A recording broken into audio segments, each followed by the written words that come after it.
PQ irresponsable demain. En question principale, je reconnais maintenant un député indépendant qui aura droit à ces 3 questions. Je préserve son droit de parole et je reconnais le député de Rosemont. Merci, Madame la Présidente. C'est peut-être ma dernière question ici, qui sait. En tout cas, assurément une des dernières. J'aurais préféré qu'elle ne touche pas à Chamère. J'aurais préféré que ce soit réglé. Mais ça ne l'est pas. Alors, je me suis engagé auprès de la coalition et de la population de l'Est de Montréal de continuer de poser des questions là-dessus. En 2018, on nous a dit, la CAQ nous a dit, c'est fait. 2021, on nous a dit, c'est fait. 2023, là, c'est vrai, là. Là, c'est fait. 3 fois rien. Pire, en novembre 25, le gouvernement a demandé des compressions supplémentaires de 15 % dans un projet qui avait déjà été charcuté de 15 à 20 %. Exactement la recette pour bloquer un projet. J'entendais la ministre de la Santé ce matin dire, évidemment, on ne va pas lancer les 300 projets en même temps. Ça va de soi, il n'y a personne qui demande ça. Il n'y a évidemment personne qui demande ça. Mais elle a aussi dit qu'on va y aller selon les priorités de la population. Alors, la question là, que tout le monde se pose, pourquoi on attend encore à Chamère? Réponse de la ministre de la Santé. Oui, Madame la Présidente, j'apprécie la question. Et effectivement, l'hôpital Maisonneuve-Rosemont, ça fait partie de nos priorités. On n'a pas l'intention d'arrêter les travaux en lien avec l'hôpital Maisonneuve-Rosemont. Je sais qu'il y a eu une très grande mobilisation là, de tous les partis il y a quelques jours. Alors, ça fait partie de nos priorités, l'hôpital Maisonneuve-Rosemont.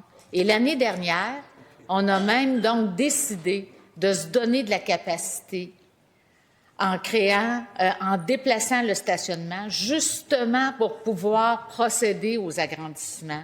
Il y a des comités de travail qui sont en place.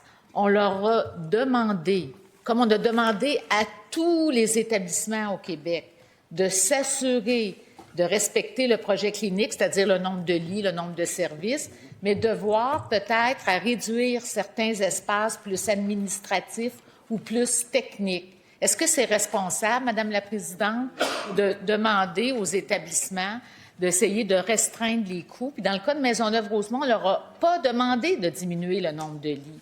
Alors, il y a beaucoup de désinformation. Maisonneuve-Rosemont, c'est prioritaire, il va aller de l'avant et on sera au rendez-vous. Complémentaire. Les gens de la circonscription, puis de l'Est de Montréal, ils me posent toujours la même question. Comment se fait qu'on attend encore? Comment se fait qu'après 7 ans, ce gouvernement n'a pas été capable de les envoyer, les fameuses pépines? Je suis obligé de répondre qu'un projet comme ça, ça a besoin d'un seul ingrédient pour partir, la volonté politique. Alors, je refile la question de mes concitoyens et concitoyennes à la ministre, ou peut-être au ministre responsable des infrastructures. Pourquoi ne pas avoir eu la volonté politique de lancer ce projet-là une fois pour toutes? Réponse de la ministre. Oui.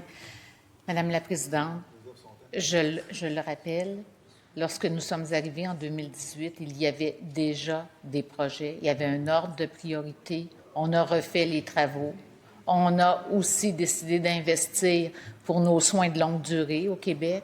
On a regardé ça dans une perspective de pouvoir en avoir, oui, à Montréal, à Québec, en Estrie, mais aussi différents projets dans les différentes régions. On est rendu dans une autre étape dans nos priorités. L'hôpital Maisonneuve-Rosemont fait partie des priorités, Madame la Présidente.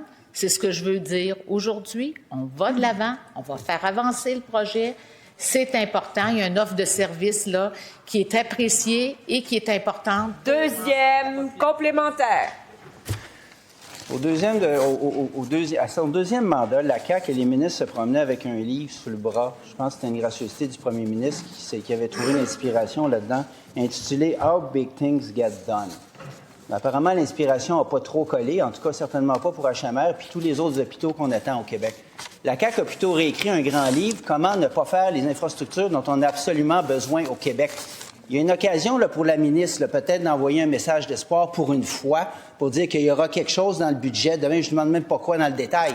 La réponse de la ministre. Madame la Présidente, mais le message d'espoir, c'est un message où on va travailler sainement dans le plan québécois des infrastructures. On a revu les priorités. Santé Québec a revu.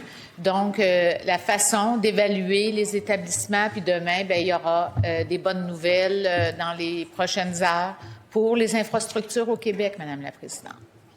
Voilà, cela met fin à cette période de questions et de réponses orales. Comme il n'y a pas de vote reporté, nous allons passer à la rubrique motion sans préavis.